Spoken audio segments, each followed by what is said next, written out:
আজি 19 এপ্ৰিল এই 19 এপ্ৰিলত আজি সমগ্ৰ ভাৰতবৰ্ষত প্ৰথম পৰ্যায়ৰ নিৰ্বাচন অনুষ্ঠিত হৈছে।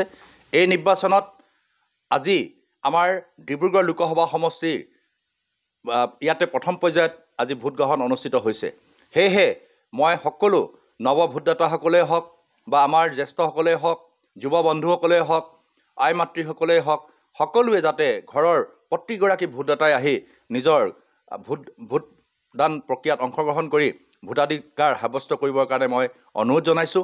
গণতন্ত্ৰত 5 বছৰৰ মূৰে মূৰে লোকসভা নিৰ্বাচন অনুষ্ঠিত হয়, 5 বছৰৰ মূৰে মূৰে বিধানসভা নিৰ্বাচন অনুষ্ঠিত হয়, 5 বছৰৰ মূৰে মূৰে পঞ্চায়ত ৰাজ নিৰ্বাচন অনুষ্ঠিত হয়। আৰু এই ধৰণে গণতন্ত্ৰত প্ৰক্ৰিয়াৰ মাধ্যমেৰে এই ধৰণে এখন চৰকাৰ চলি থাকে। সেয়েহে আজি মই কাক ভোট দিব লাগে নকওঁ, কিন্তু মই সকলোকে আহ্বান জনাম যাতে আপোনালোকে দলে বলে আহি ভোট গ্ৰহণ প্ৰক্ৰিয়াত অংশগ্ৰহণ কৰি আপোনালোকে ভোটাধিকাৰ সাব্যস্ত কৰিবৰ কাৰণে সকলোজন ৰাইজলৈকে মই আহ্বান জনালোঁ। আৰু মই নিজেও আজি ইতিমধ্যে মোৰ নিজৰ ভোট চেণ্টাৰলৈ গৈ মই নিজ চাবুৱা প্ৰাথমিক বিদ্যালয়লৈ গৈ মই নিজৰ ভোটদান প্ৰক্ৰিয়াত মই নিজে এজন ভোটদাতা হিচাপে, নাগৰিক হিচাপে মই ভোট প্ৰদান কৰোঁ। আৰু